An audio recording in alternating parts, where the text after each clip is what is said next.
Hello नमस्कार। Ministry of tribal affairs यानी जनजाति मिनिस्ट्री मंत्रालय के द्वारा एक कैंपेन शुरू किया गया, जिस कैंपेन का नाम है, अभियान का नाम है IEC यानी इंफॉर्मेशन एजुकेशन एंड कम्युनिकेशन, है ना। यानी उसके बारे में इंफॉर्म करना है, उसके बारे में एजुकेट करना है, बताना है और कम्युनिकेट करना है, कुछ बातचीत भी करना है। कौन सा स्कीम है वह? PM जनमना। या किन के लिए है? ऑफ कोर्स ट्राइबल मिनिस्ट्री शुरू किए हैं, तो ट्राइबल जो पार्टिकुलरली वनरेबल ट्राइबल ग्रुप यानी विशेष रूप से कमजोर जनजातियों के लिए जो यह स्कीम शुरू किया गया, और इस स्कीम के अवेयरनेस के लिए यह IEC इनिशिएटिव यानी इंफॉर्मेशन एजुकेशन कम्युनिकेशन अभियान शुरू किया गया है। तो इस वीडियो में एक्चुअली हम देखेंगे कि यह सबसे पहले देखेंगे कि यह PM जनमन क्या है, क्लियर। उसके बाद में देखेंगे कि यह IEC अभियान क्या है। उसके बाद में देखेंगे कि PVTG क्या है यानी विशेष रूप से कमजोर जनजाति क्या है, जनजाति क्या है और विशेष रूप से कमजोर जनजाति क्या है, और इस स्कीम के माध्यम से, इस योजना के माध्यम से उनको क्या क्या फायदा मिलेगा, और क्या इससे पहले कोई स्कीम है तो क्या है, और उससे वह स्कीम और इस स्कीम में क्या अंतर है, इन सारे चीज देखेंगे। क्योंकि आप जानते हैं कि ट्राइबल जो पीपल्स है ऑल्सो सिटीजन्स ऑफ इंडिया। अगर आप चाहते हैं पूरे इंडिया को रिफॉर्म करना, पूरे इंडिया को आगे बढ़ना, तो क्या होगा? ट्राइबल्स को भी इंपावर करना होगा, तभी इंडिया जो है ट्रांसफॉर्म होगा और बदलेगा, क्लियर। तो चलिए शुरू करते हैं। सबसे पहले न्यूज, लेकिन उससे पहले अगर आप नए हैं तो प्लीज इस चैनल को सब्सक्राइब कीजिए। चलिए, यह क्यों चर्चा में है? ट्राइबल अफेयर्स मिनिस्ट्री मंत्रालय ने यह इनिशिएटिव क्या, इंफॉर्मेशन एजुकेशन एंड कम्युनिकेशन, यानी सबसे पहले उसके बारे में सूचना देंगे, देन उसके बारे में पढ़ाएंगे, बताएंगे, देन कम्युनिकेट करेंगे। क्या? PM जनमना। PM जनमना ये हिंदी वर्ड है, जिसका जो स्मॉल शॉर्ट बताया हूं, इसका होता है प्रधानमंत्री जनजाति आदिवासी न्याय महाअभियान, PM जनमना, क्लियर। 25 दिसंबर को यह शुरू किया गया अभियान, क्लियर। लेकिन यह जो ये स्कीम है वह लॉन्च कब हुआ, शुरू कब किया गया? जनजाति गौरव दिवस जो मनाया गया 15 नवंबर 2023 को। इस दिन बिरसा मुंडा का जन्म हुआ था, जिसे आदिवासी लोग भगवान की तरह मानते थे, खूंटी डिस्ट्रिक्ट झारखंड से, क्लियर। यह जो इनिशिएटिव है IEC इनिशिएटिव, यह कवरेज करेगा सभी PVTG हाउस होल्ड को, जो भी, या PVTG जो कमजोर रूप से, विशेष कमजोर रूप से जो जनजाति है उनके हाउस होल्ड को, और वहां तक पहुंचेगा जहां तक अभी तक नहीं पहुंचा है, ड्यू टू डिस्टेंस, बहुत दूर है, वहां पे रोड नहीं है, डिजिटल कनेक्टिविटी नहीं है, इसीलिए उनके पास बहुत सारे स्कीम अभी तक नहीं पहुंचे हैं। तो इस अभियान के माध्यम से, इस PM जनमन के माध्यम से वहां तक सारा स्कीम पहुंचाने की बात की गई है, इस PM जनमन के माध्यम से, क्लियर। अब PM जनमन जो प्रधानमंत्री जनजाति आदिवासी न्याय महाअभियान PM जनमन, इसको कैबिनेट ने भी मंजूरी दे दिया, या 29 नवंबर को मंजूरी दे दिया। 15 नवंबर को शुरू हुआ, 29 नवंबर को मंजूरी दे दिया, और 25 दिसंबर को अवेयरनेस कैंपेन चालू कर दिया गया। यह क्या करेगा? जितने भी PVTG हाउस होल्ड है उनको क्या बेसिक फैसिलिटी प्रोवाइड करेगा, जैसे सेफ हाउसिंग, उनको एक हाउस देगा, क्लीन ड्रिंकिंग वाटर, सैनिटेशन, साफ सुथरा पानी चाहिए उनको, है ना, स्वच्छता चाहिए, एजुकेशन को एक्सेस बनाएगा, सबको एजुकेशन चाहिए मिले, हेल्थ एंड न्यूट्रिशन पे बात किया गया है कि उनका स्वास्थ्य अच्छा रहे, रोड वहां तक पहुंचाया जाएगा, टेलीकॉम कनेक्टिविटी पहुंचाया जाएगा, और सस्टेनेबल लाइवलीहुड अपॉर्चुनिटी दिया जाएगा, यानी ऐसा लाइवलीहुड जो सस्टेन कर ले वो लोग, क्लियर। अब इसके लिए इस PM जनमन क्या है, या PM जनमन जो है, जितने सारे स्कीम है उस स्कीम को, इस स्कीम के माध्यम से सारी चीजें प्राप्त करने की बात की गई है। जैसे बहुत सारे स्कीम है, प्रधानमंत्री जन आरोग्य योजना, उससे क्या होगा? हेल्थ और न्यूट्रिशन पर ध्यान देगा। सिकल सेल डिजीज, इस पे भी health end TB elimination, TB को हटाने की बात की गई है। 100% इम्यूनाइजेशन, यानी बच्चों को इंजेक्शन वगैरह की बात, पीएम पोषण, पीएम जनधन योजना और बहुत सारे योजनाएं, इस सारे योजनाओं को इंश्योर्ड किया जाएगा इस योजना से कि हाँ उनको ये सारी सुविधा मिल सके। अब एक बात और, यह जो पीएम जनमन है यह शुरू किया गया है प्रधानमंत्री पीवीटी डेवलपमेंट मिशन, जो शुरू किया गया, जो अनाउंस किया गया 2022-23 यूनियन बजट में हमारे प्राइम मिनिस्टर नरेंद्र मोदी के द्वारा, जिसमें 15,000 करोड़ रुपया 3 साल के लिए दिया गया। इसी के तहत यह पार्ट है, यह जो इनिशिएटिव है पीएम जनमन है इसका एक पार्ट है। अब देखते हैं पीवीटीजी है क्या, यानी विशेष रूप से कमजोर आदि जनजाति क्या है, पार्टिकुलरली वनरेबल ट्राइबल ग्रुप। देखिए 1960-61 में एक कमीशन बना था जिसको देवघर कमीशन कहा गया।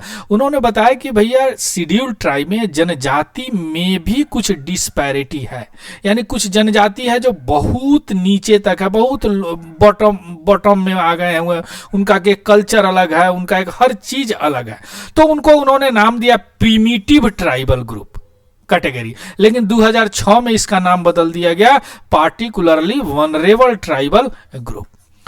शुरू में यह 52 ग्रुप को आइडेंटिफाई किया गया था, लेकिन धीरे धीरे फैलते एक्सपेंड करते अभी 75 ग्रुप है और लगभग 22,544 विलेज में जो फैला हुआ है 18 स्टेट और 1 यूनियन टेरेटरी में, जो कि लगभग 28 लाख इंडिविजुअल हैं जो पीवीटीजी है विशेष रूप, समझिए 28 लाख लोग हैं जो कि पीवीटीजी विशेष रूप से पिछड़ा हुआ जनजाति है। क्लियर। अब मेनली किस स्टेट में है, महाराष्ट्र में है, मध्य प्रदेश में है, छत्तीसगढ़ में है, झारखंड में, उड़ीसा में है, प्रदेश में है, तमिलनाडु में है। और यह जो पीवीटीजी क्यों है, यह जो एग्रीकल्चर हमारे यहाँ शुरू हुआ था उससे पहले का लाइफ स्टाइल इनके पास है। एग्रीकल्चर से पहले क्या हम लोग क्या करते, शिकार खेल के शिकार मारते थे, खाते थे। एग्रीकल्चर आया, उसके बाद में हम लोग समुदाय में रहने लगे, जो हिस्ट्री के हैं जानते होंगे। वह लाइफ स्टाइल अभी ये जीते हैं, इस तरह का लाइफ स्टाइल है अभी लोग जीते हैं, यानी वन में रहते हैं, शिकार वगैरह खेलते हैं, शिकार वगैरह करके खाना खाते हैं। लो लिटरेसी रेट है, एकदम 9 के बराबर लिटरेसी रेट है। पॉपुलेशन में बहुत छोटा है, कई जगह तो स्टैग्नेंट फेज में आ चुका है, यानी रुक चुका है। और इकोनॉमी क्या है, एकदम सब्सिस्टेंस है, यानी एकदम बस काम चल जा रहा है ना। अब इसमें से बहुत सारे का पॉपुलेशन है जो 1,000 से भी कम है, जैसे ग्रेट अंडमानीज है जो 50 ही है अंडमान निकोबार में, ओंगे हैं जो लगभग 100 ही है पीवीटीजे में, लेकिन बहुत सारे हैं जो 1 लाख से भी जाते हैं, जैसे मारिया गोंड जो महाराष्ट्र में है, सौरा जो है उड़ीसा में है। क्लियर। कुछ है जो सेंट्रल इंडिया में भी है, जैसे बिहोर है जो कि स्टैग्नेशन में है, यानी न डिक्लाइन हो रहा है ना बढ़ रहा है। ओंगे और अंडमानी जो है वो अभी डिक्लाइन फेज में है। जैसे देखिए, ये देखिए आपको ग्रेट अंडमान, इस तरह के लाइफ स्टाइल अभी भी जी रहे हैं। डिजिटल एज हम लोग बोलते हैं, इंडस्ट्री 4.0 है ना। ये देखिए, ये ओंगे हैं,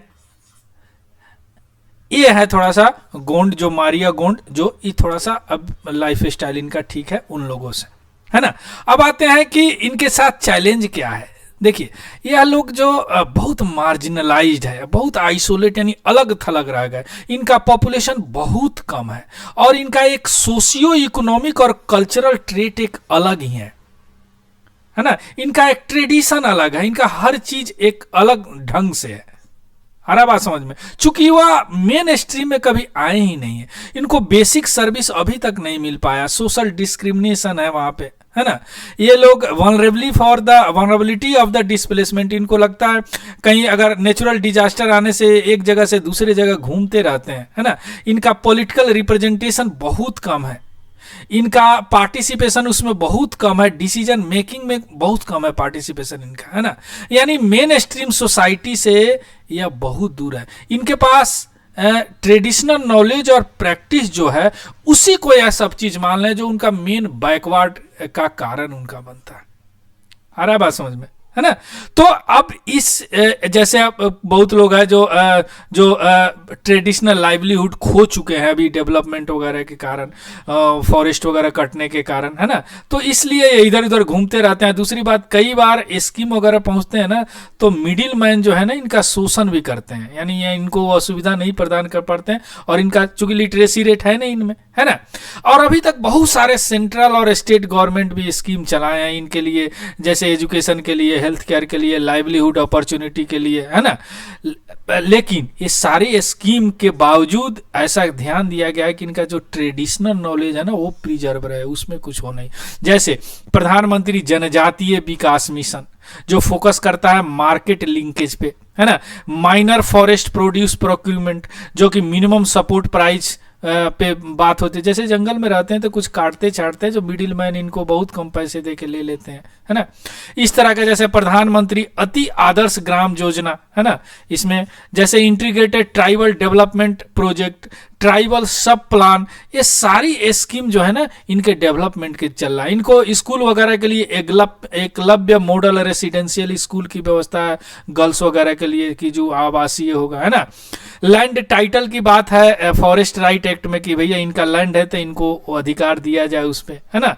ट्राइबल रिसर्च इंस्टीट्यूट स्कीम वगैरह चल रहा है रिसर्च वगैरह के लिए, है ना। और इनके साथ अगर किसी तरह का अन्याय होता है तो इस एक्ट के तहत भी उन पे केस किया जा सकता है, जिसको schedule caste schedule tribe prevention atrocity act 1989 है। बड़ा खतरनाक एक्ट है आदिवासी के प्रिवेंशन के लिए, है ना। अब देखते हैं जो पीएम जनमन है क्या अलग करेगा। देखिए पीएम जनमन क्या करेगा, सबसे पहले पीवीटीजी को जो विशेष रूप से जो पिछड़े हैं उनको आइडेंटिफाई करेगा। अभी भी आइडेंटिफिकेशन जो 75 ग्रुप की बात की है ना पूरी अच्छी तरह नहीं, कई कमेटी बोले कि नहीं 62 ही हैं, चूंकि बहुत ओवरलैपिंग है इनमें और क्राइटेरिया उतना अच्छा नहीं है। तो क्या करेगा, सबसे पहले एक प्रॉपर आइडेंटिफिकेशन और रिकॉग्नाइज करेगा कि कौन पीवीटीजी है ना। दूसरी बात कि सारे स्कीम के बॉटम ऑफ अप्रोच से शुरू करेगा, है ना। चूंकि देखिए सारे किसी भी चीज को one size fits all approach नहीं होता है, एक तरह का हर चीज में अप्लाई नहीं कर सकते। सबका अपना अपना यूनिक नीड्स है, यूनिक प्रायोरिटी है, यूनिक कल्चर है, उस अनुसार स्कीम को अप्लाई करना है। लाइवलीहुड प्रमोशन की बात की जा रहा है, जैसे अब उनमें भी स्किल ट्रेनिंग की बात की गई है। जैसे मान लीजिए कोई पेड़ काटते हैं तो उनको भी उसमें ट्रेनिंग दिया जाए कि ऐसे काटना है, ऐसे काटना है ना। रिसोर्स में लैंड और क्रेडिट की बात की गई है, सस्टेनेबल लाइवलीहुड भी देने की बात की गई है। सबसे इंपॉर्टेंट हेल्थ, न्यूट्रिशन और एजुकेशन के लिए भी बहुत सारे मोबाइल मेडिकल हेल्थ यूनिट जो करने की बात की गई है, जो उनका हेल्थ केयर रिमोट एरिया में पहुंचा दे। इंफ्रास्ट्रक्चर डेवलपमेंट की बात की गई है, क्योंकि बहुत सारे स्कीम जो है उन तक नहीं पहुंच पाया। क्यों? जैसे प्रधानमंत्री ग्रामीण सड़क योजना, प्रधानमंत्री आवास योजना, जल जीवन मिशन इसलिए नहीं पहुंच पाया कि उनका जो सर्वे अच्छा नहीं है या पॉपुलेशन का रिक्वायरमेंट या दूर है बहुत वह रिमोट एरिया में, इसलिए नहीं पहुंचा। इन सारे इंफ्रास्ट्रक्चर डेवलपमेंट को वहां पे डेवलप करने की बात की गई हुई है। जैसे देखिए पीएम जनमन क्या, सबको पक्का घर देने की व्यवस्था की गई है, हर घर नल से जल की व्यवस्था की गई है, गांव गांव तक सड़क पहुंचाने की व्यवस्था की है, हर घर बिजली की व्यवस्था की है, शिक्षा के लिए हॉस्टल की व्यवस्था किया गया, कौशल विकास ट्रेनिंग की व्यवस्था की, दूर दराज गांवों तक मोबाइल मेडिकल यूनिट, सबको पोषण की व्यवस्था की गई है, उन्नत आजीविका की व्यवस्था की गई है, दूर दराज गांवों तक मोबाइल नेटवर्क की व्यवस्था की भी बात की गई पीएम जनमन के माध्यम से। 18 स्टेट 1 टेरिटरी में फैले हुए हैं, 75 पीवीटीजी है, लगभग 14,000 करोड़ एलोकेट किया गया इस स्कीम के तहत। 7 लाख हाउस होल्ड की बात की गई है, 28 लाख पीवीटीजी पॉपुलेशन है, कवरेज विथ 9 मिनिस्ट्री मिलके सब काम करेंगे और 11 बेसिक अम्यूनिटी की बात किया गया है। Clear? So this is all about the news. इसका भी पीडीएफ हमारे Telegram channel Tiwari general study से आप डाउनलोड कर सकते हैं। Clear? So thank you, have a good day and happy learning.